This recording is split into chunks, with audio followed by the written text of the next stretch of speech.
ইসরায়েলের সমালোচনা করলে মিলবে না মার্কিন ভিসা, এমন ইঙ্গিত দিয়েছেন মার্কিন পররাষ্ট্রমন্ত্রী Marco Rubio.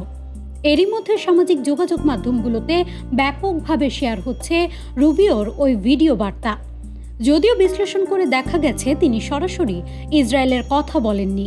The United States will stand with the Jewish people. We have implemented a vigorous new visa policy that will prevent foreign nationals from coming to the United States to foment hatred against our Jewish community. ওই ভিডিওতে Rubio জানান, president Donald ট্রাম্পের প্রশাসন একটি কঠোর নতুন visa নীতি চালু করেছে। এর লক্ষ্য হলো এমন বিদেশি নাগরিকদের যুক্তরাষ্ট্রে প্রবেশ ঠেকানো যারা ইহুদি সম্প্রদায়ের বিরুদ্ধে বিদ্বেষ উস্কে দেয়।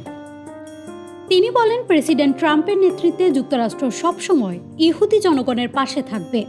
আমরা এমন একটি কঠোর ভিসা নীতি বাস্তবায়ন করেছি যা বিদেশি নাগরিকদের যুক্তরাষ্ট্রে এসে আমাদের ইহুদি সম্প্রদায়ের বিরুদ্ধে ঘৃণা ছড়াতে বাধা দেবে। ট্রাম্প প্রশাসন সম্প্রতি বিদেশি শিক্ষার্থী ও ভিসা আবেদনকারীদের উপর নজরদারি আরও জোরদার করেছে, বিশেষ করে যাদের কর্মকাণ্ড বা সামাজিক যোগাযোগ মাধ্যমের পোস্টকে হামাস সমর্থন, ইহুদি বিদ্বেষ বা জাতীয় নিরাপত্তার জন্য হুমকি হিসেবে বিবেচনা করা হয়, তাদের ক্ষেত্রে ভিসা বাতিল ও অতিরিক্ত যাচাই বাছাই করা হচ্ছে।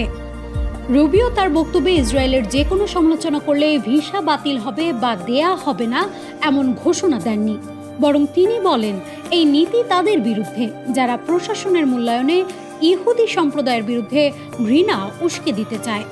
এদিকে সামাজিক যোগাযোগ মাধ্যমে বক্তব্যের একটি অংশ ছড়িয়ে পড়ার পর অনেকেই সেটিকে এমনভাবে ব্যাখ্যা করেন যে ইসরায়েলের সমালোচনা করলে যুক্তরাষ্ট্রের ভিসা পাওয়া যাবে না, যা নতুন করে বিতর্কের সৃষ্টি করেছে।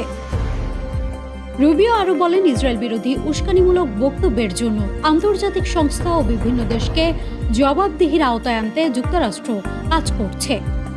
পাশাপাশি তিনি আব্রাহাম চুক্তির প্রসঙ্গ টেনে মধ্যপ্রাচ্যের ভবিষ্যতে আরও শক্তিশালী ও শান্তিপূর্ণ পরিবেশ গড়ে ওঠার আশাবাদও ব্যক্ত করেন।